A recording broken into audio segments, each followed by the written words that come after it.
Kata Allah, yang punya harta itu bukan kamu, saya. Cuman saya titipkan kepada kamu, saya pilih kamu, barangkali amalan kamu masih kurang. Dengan harta ini kamu bisa gunakan untuk menyusul amalan-amalan orang lain. Ya. Barangkali yang tidak punya harta benda itu, mereka sudah rajin tahajud tiap malam, rajin puasa saking nggak punyanya, sudah hafal Quran. Nah kamu ini malam aja kadang-kadang jarang bangun, tapi kalau ada bola bisa nonton, ya, ada tinju bisa lihat. Masya Allah, salat nggak bisa dilakukan, puasa jarang-jarang, Quran jangankan hafal, baca juga masih belepotan. Kata Allah, ini saya titipkan pada kamu bukan pada yang lain, saking sayangnya kamu kepada engkau, saking sayangnya saya kepada kamu. Ya, saking sayangnya Allah dititipkan harta itu supaya perbanyak dengan itu bekal ibadahnya. Masya Allah, dia bisa sedekah, dia bisa infak, dia gunakan pada yang lain, itu tujuannya. Jadi bukan untuk sombong, bukan untuk pamer, itu salah. Karena sekali-kali jangan sampai terjadi dan Anda mesti waspada. Hati-hati. Innal insana la yatgha. Ya. Ada kecenderungan manusia itu bisa bersifat sombong, melampaui batas. Ya, melampaui batas. Pelan-pelan. Nanti kita lihat ya, apa kaitan ayat ini dengan contoh-contoh kita. Melampaui batas. Jadi kata Quran, jangan sampai terjadi ada di antara kita bisa melampaui batas. Dan mesti waspada, jangan sampai melampaui batas. Ya. Jangan sampai melampaui batas. Ya. Nah, sombong adalah salah satu sifat yang muncul ketika seseorang melampaui batas, ya, dalam sifatnya, ya. Melampaui batas dalam sikapnya. Ya. Bagaimana ini bisa terjadi? Seseorang melampaui batas kemudian jadi sombong, ya. Pelan-pelan. Ayat 7-nya. Ar-ra'ahu istaghna. Jika sudah merasa dalam diri punya kelebihan, sudah merasa lebih, istighna namanya, al-istighna.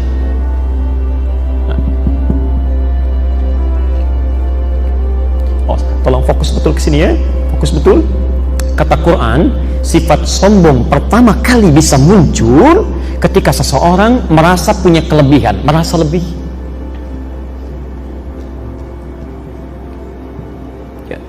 Mohon izin, saya akan lambatkan sekarang. Anda kaya itu tidak dilarang, bahkan didorong. Ya. Bagaimana Anda bisa berzakat kalau tidak punya uangnya? Bisa infak, bisa sedekah kalau tidak ada yang disedekahi. Bisa haji kalau tidak ada biayanya, boleh. Yang tidak boleh itu merasa lebih, merasa kaya dibandingkan dengan orang. Anda punya kedudukan, boleh. Justru dengan kedudukan itu bisa membuat kebijakan-kebijakan yang baik, punya dampak ibadah. Ya. Ada seorang diangkat menjadi bupati, membuat kebijakan, ya, sholat berjamaah di masjid. Saat waktu sholat berhenti bekerja, sholat dulu misalnya. Begitu bawahannya sholat, dia dapat pahalanya. Ya, Masya Allah. Bisa, Pak, Bu. Tapi yang salah, merasa lebih dengan kedudukannya, sehingga berbuat zalim. Ya, sombong, bisa terjadi. Ya. Punya ilmu, boleh. Yang salah itu merasa lebih dengan ilmunya, yang lain kecil semua. Ya. Yang lain kecil semua, ini yang jadi bahaya. Ya. Kan saya sering ibaratkan ya, orang sombong itu seperti orang yang naik ke puncak yang tinggi. Dia sendirian naik. Kemudian dia melihat ke bawah, orang kelihatannya kecil semuanya itu. Ya. Dia lupa bahwa orang di bawah pun melihat dia juga kecil di atas. Silahkan cek, Anda naik ke tingkat tertinggi itu di menara di Masjid Nurul Bahri, lihat orang di bawah, kok kayaknya kecil semua ya, kecil. Dia lupa yang di bawah pun lihat dia kecil juga.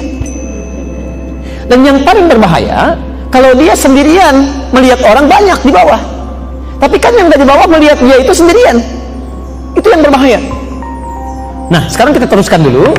Jadi penyakit sombong ini kata Quran pertama kali bisa muncul karena orang merasa lebih. Sekarang yang jadi masalah, kapan seseorang itu merasa punya kelebihan? Kapan? Nah, ini yang kita akan ambil satu contohnya di Quran untuk sesi hari ini. Setelah itu kita berhenti dalam pembahasan dimaksud ya. Saya urutkan ya. Tidak boleh sombong. Sombong berkonsekuensi dapat dosa yang tidak kecil.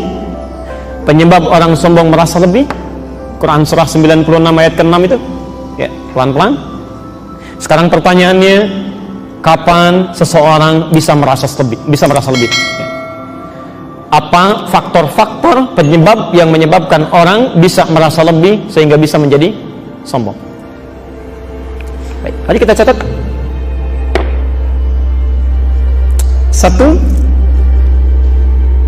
Satu, ziyadatul mali. Ya, penyebab pertama, bertambahnya harta benda. Oh, hati-hati ya.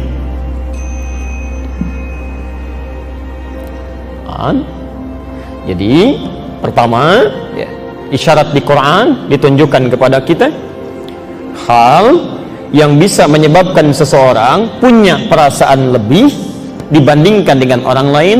Faktor pertama, jika dia mengalami peningkatan harta benda.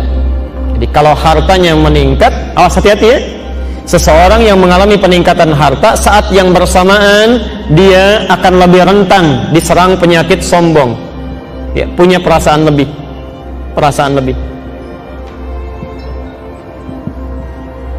Ya.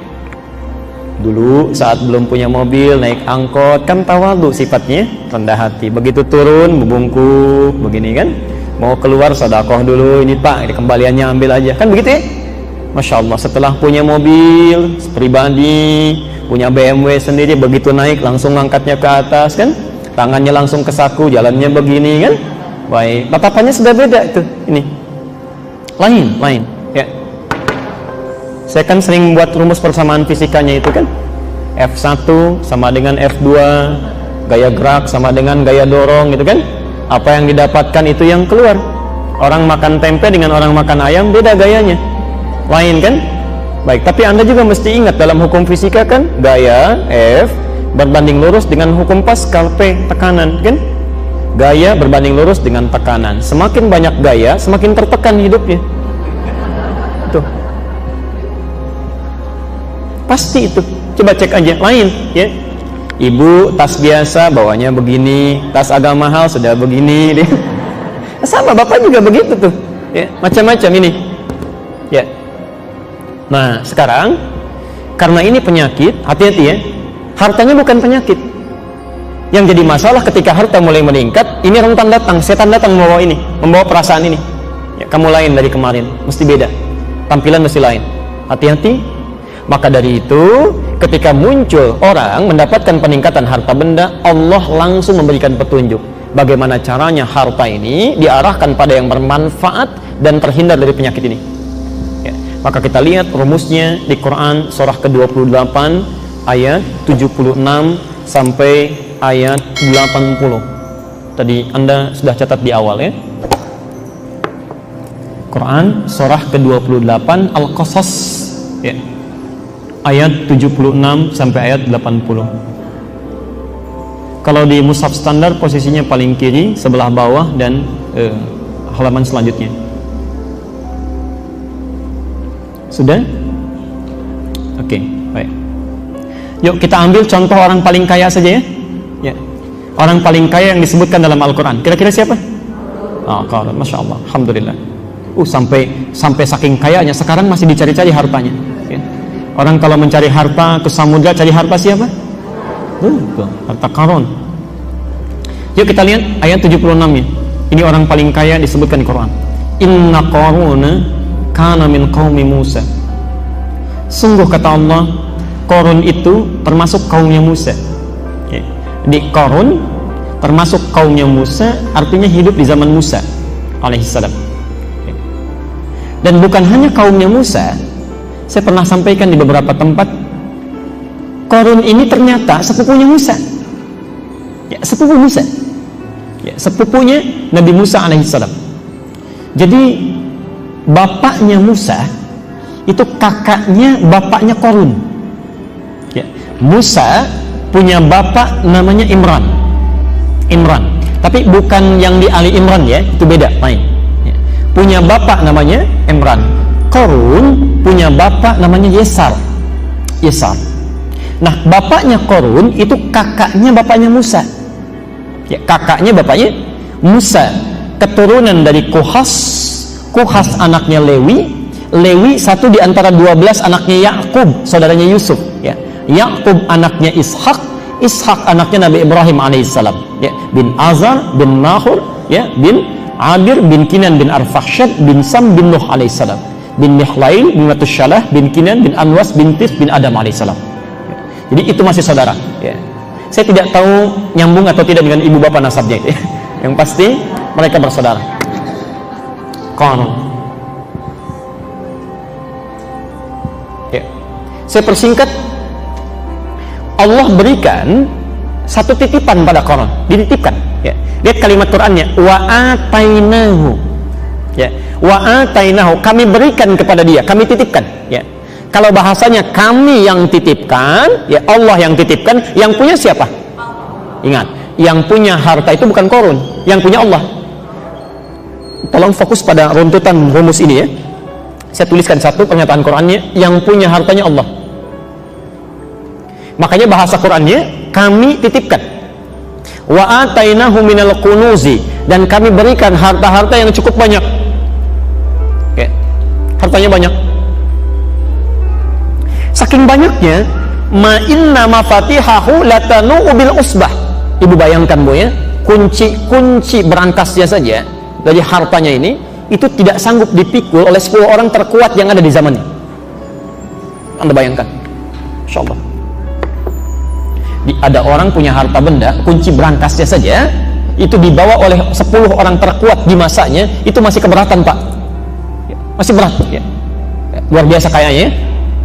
Yang paling menarik begini, tapi ketika datang harta benda ini berubah statusnya jadi orang kaya, super kaya, luar biasa.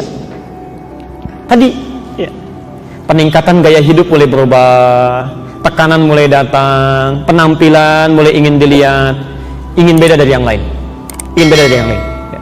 Kalau Anda punya brankas misalnya, kuncinya Anda sembunyikan atau Anda pamerkan? Oh, pasti sembunyikan. Nggak ada orang pasang iklan, kunci brankas saya terletak di sini katanya, dia foto ya, atau dia posting di status dia, itu mustahil ya. Mustahil. Ini lain, saya mesti beda dengan yang lain. Harta saya terlampau banyak, mau diambil juga akan habis ya. Maka setiap kemana-mana itu selalu dikawal oleh 10 orang bodyguardnya, khusus untuk membawakan kunci brankasnya saja. Jadi kalau mau jalan misal ke sini ke Kodamar, di belakangnya 10 orang, cuman bawa itu aja. Ini saya. Tuh, udah mulai sombong. Kaya, sombong. Banyak hartanya. Ya, banyak. Pelan-pelan. Maaf, kalau ada orang kaya sekarang, lebih kaya mana dengan Qarun? Kaya Qarun. Jadi kalau ada orang kaya sekarang sombong, keterlaluan itu. Ketinggalan zaman. Ya. Dulu yang lebih kaya sudah ada ya, dan bermasalah ya. Jadi kalau Qarun saja yang paling kaya sombong bermasalah, yang sekarang nggak lebih kaya dibanding Qarun mau sombong, itu ketinggalan ya. Anda terlambat, maaf ya, sudah ada yang lain ya. Sekarang lihat rumusnya, ayat 77 nya. Lihat rumusnya, Masya Allah. Saking sayangnya Allah diingatkan ya. Di sini kita berhenti dulu dan berakhir kajian kita. Inilah sifat kasih Allah, Pak Ibu sekalian. Ini sifat kasih Allah. Jadi Allah itu punya sifat rahim yang luar biasa, rahman yang sangat dalam, tidak akan membiarkan hambanya, maaf ya, larut dalam keburukan. Jadi sepanjang masih ada kesempatan nyawanya belum hilang, itu didorong untuk kembali, untuk berubah ya. Saya beri contoh misal, yang hidup di zaman Musa alaihissalam selain Qarun, yang paling jahat siapa? Fir'aun. Anda bayangkan, Fir'aun satu orang, jahatnya luar biasa, dikirimkan 2 nabi supaya berubah. 2 nabi nggak tanggung itu. Nanti kita bahas di sesi yang akan datang ya. 2 nabi, kita aja yang banyak cuma 1 nabi. Cuma Nabi Muhammad SAW. Fir'aun yang mengaku Tuhan di surah An-Nazi'at ayat ke-24 itu, Ana Rabbukumul A'la, saya Tuhan yang paling hebat. Saking sayangnya Allah, jangan, kamu salah. Saya kirimkan 2 nabi untuk meluruskan. 2 nabi, dan diperintahkan berkata yang lembut ya. Di Quran surah 20 Toha itu ayat ke-44 ya. Faqula lahu qawlan layyina, tolong Anda berdua datang pada Fir'aun dan berkatalah dengan lemah lembut ya, sampaikan dengan penuh kasih sayang ya. La'allahu yatadzakkar aw yakhsha, barangkali dengan kelembutan itu dia bisa ingat ya. Dia bisa takut ya. Termasuk Qarun, saking sayangnya Allah diingatkan dalam lisan kaumnya. Perhatikan kalimatnya, ini inti bahasan kita, wabtaghi fima atakallahu daral akhirah. wala tansa nasibaka minad dunya. Kalau Anda insyaallah dengan izin Allah mengalami peningkatan harta benda, misal, maka rumus Qur'annya ini langsung kata Allah ya, wabtaghi fima ataqallahu ad-dar al-akhirah. Ini poinnya.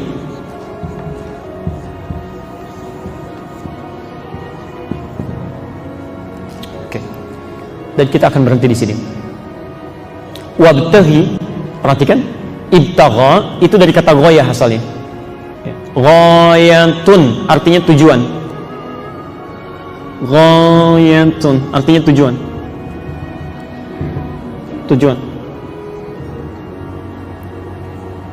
Misal Anda umrah atau haji ya, datang ke Saudi. Orang sana berkata ishtibgha. Apa tujuannya ke sini? Mau ibadah, mau jalan-jalan, mau belanja atau mau apa? Itu ishtibgha. Kalau berupa perintah dari kata ghayah, maka berubah dari ibtagha menjadi ibtaghi. Ya. Perhatikan, kata Allah, dan tujuan kami titipkan harta benda itu, tujuan kami titipkan harta benda itu, tujuannya supaya Anda mencari dengan itu semua. Ya. Jadikan bekal. Ya. Saya terjemahkan bebas. Dan tujuan dari harta yang kami titipkan, ya, tujuan dari harta yang kami titipkan kepadamu, ini tujuan dari harta yang kami titipkan kepadamu, ya, supaya dengan itu engkau cari, ya, supaya dengan harta itu engkau cari, supaya dengan harta itu engkau cari tempat terbaikmu di akhirat, di surga, ya. Tempat terbaikmu di akhirat, tempat terbaik di akhirat.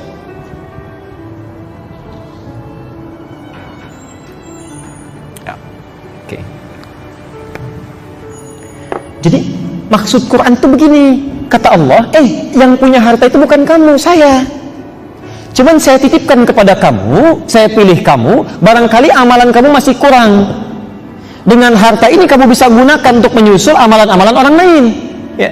Barangkali yang tidak punya harta benda itu, mereka sudah rajin tahajud tiap malam, rajin puasa saking nggak punyanya, sudah hafal Quran. Nah kamu ini malam aja kadang-kadang jarang bangun, tapi kalau ada bola bisa nonton, ya, ada tinju bisa lihat. Masya Allah, salat nggak bisa dilakukan. Puasa jarang-jarang, Quran jangankan hafal, baca juga masih belepotan. Kata Allah, ini saya titipkan pada kamu bukan pada yang lain. Saking sayangnya kamu kepada engkau, saking sayangnya saya kepada kamu, ya. Ya. Saking sayangnya Allah dititipkan harta itu supaya perbanyak dengan itu bekal ibadahnya. Masya Allah, dia bisa sedekah, dia bisa infak, dia gunakan pada yang lain. Itu tujuannya. Jadi bukan untuk sombong, ya. Bukan untuk pamer, itu salah. Di saat Allah titipkan kepada Anda kendaraan misalnya, barangkali yang nggak punya kendaraan itu sudah siap biasa jalan dengan kakinya, Bu, Pak. Ya. Ada orang ini masjidnya, rumahnya 500 meter, nggak punya kendaraan karena memang kakinya biasa jalan, masih ke masjid juga. Ada orang tinggalnya cuma 100 meter dari masjid, di sampingnya, saking sayangnya Allah, barangkali kalau kamu tidak bisa jalan dengan kakinya, ini saya berikan sepedanya, ini saya berikan motornya. Belum cukup karena takut alasan hujan juga, ini mobilnya, dari mobil yang biasa sampai mobil yang paling mewah. Belum ke masjid juga. Dengan cara apa lagi? Ya, dengan cara apa lagi difasilitasi? Ya. Ada orang misalnya, mohon maaf, gitu kan? Orang lain biasa puasa, saking nggak punyanya puasa. Saya pernah ditanya beberapa Ramadan yang lalu, Ustaz, apa hukumnya kalau ada seseorang puasa terus dia sampai subuh nggak buka? Apa hukumnya, Pak? Orang puasa, Bu, dia maghrib nggak buka sampai subuh, tuh apa hukumnya? Hukumnya, kata saya saat itu, wajib bagi saya memberikan dia makanan. Karena ternyata bukan dia nggak mau makan, nggak punya makanan. Saking nggak punyanya, dia cuma nelan ludah sampai subuhnya. Tapi orang ini saking menjaga harkat martabatnya, tidak mau meminta-minta, ya, dia bertanya dengan sangat elegannya, apa hukumnya orang tidak berbuka sampai subuh? Saya bilang, hukumnya saya memberikan makanan pada Anda, wajib bagi saya memberi Anda makan. Ya. Saking nggak punyanya, ya. kadang-kadang kita mesti menggunakan pendekatan dakwah dibandingkan dengan pendekatan fikih. Ya. Coba, Bapak, apa hukumnya seorang laki-laki tetangga masjid nggak mau ke masjid? Apa hukumnya? Haram, dosa dan sebagainya. Hukumnya ajak dia ke masjid. Ajak. Ya. Ya, tidak harus selalu haram kita kedepankan. Ajak dulu ke masjid. Barangkali dititipkan jadi tetangga Anda karena cuma Anda yang bisa mengajaknya. Anda yang membawanya. Tidak Allah titipkan pada yang lain karena cuma kita yang bisa mendoakannya. Ya. Jadi jangan mencelanya. Oh, sibuk mencela tuh tetangga kita mah ya, enggak seperti ayah sudah ke masjid. Doakan dulu. Daripada dicela didoakan. Ya. Sama dengan begini, maaf ya, Anda dititipkan harta benda karena menurut Allah kita yang bisa, bukan orang lain. Ya. Maka agak aneh kayaknya, agak aneh nampaknya ada orang sombong dengan harta titipan, itu aneh. Aneh menurut saya. Ya. Yang punya harta tadi siapa? Masih saya tulis tuh Allah. Allah titipkan, kita sombong dengan titipannya, itu aneh. Pak, mohon izin nanti saya titip handphone ya. Baik Ustaz. Begitu dititipin handphone, jalan tuh. Kayak punya sendiri padahal titipan. Ya. Titipan. Pak, mohon nitip mobil ya. Silahkan Pak, silahkan. Begitu dititip orangnya pergi, foto-foto, klik, pasang status. Ya, alhamdulillah, bikin orang penasaran. Mobil baru ya, padahal bukan titipan. Sampaikan. Ya. Itu keanehan pertama, itu keanehan pertama. Jadi kalau ada orang kaya sombong, hati-hati Bu ya, Pak, informasi saja. Itu orang aneh. Orang aneh, ya. Orang aneh. Satu itu. Yang kedua, maaf, umumnya orang yang dititipi itu tidak mau banyak. Tidak mau banyak. Anda punya rumah, ada tetangga nitip mobil satu, mau nggak? Titip mobil, bersedia tidak dititipi? Satu saja. Baik, sekarang 10 nitip. Tidak. 20. Kenapa tidak mau? Capek, tempatnya nggak ada. Ini yang paling aneh begini. Ada orang minta kepada Allah supaya dititipi banyak-banyak. Ya. Hari ini minta sepeda, Allah kasih, minta lagi. Ya Allah, motor, dititipin lagi. Dikasih motor, minta mobil. Dikasih mobil, minta yang lain lagi. Padahal yang baru dititipkan itu belum digunakan. Pada yang Allah ridai. Ya, pada yang Allah ridai. Ya. Bukan hanya untuk bersepeda jalan-jalan, kuatkan olahraga, bukan hanya itu. Digunakan untuk yang baiknya, untuk ke masjidnya, untuk ta'limnya, macam-macamnya, antarkan anak ke sekolah yang baik, yang mengajarkan sholat, ya baca Qur'annya, itu.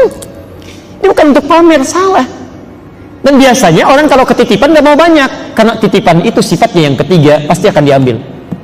Akan diambil. Ya. Hati-hati, orang terlalu banyak dititipi, maaf ketika diambil tidak siap dengan pengambilan itu. Tidak siap. Ya. Bank juga ketitipan banyak dari nasabah, ketika diambil semuanya oleh nasabah bisa kolaps tuh bank ya. Ya, bisa bingung ya.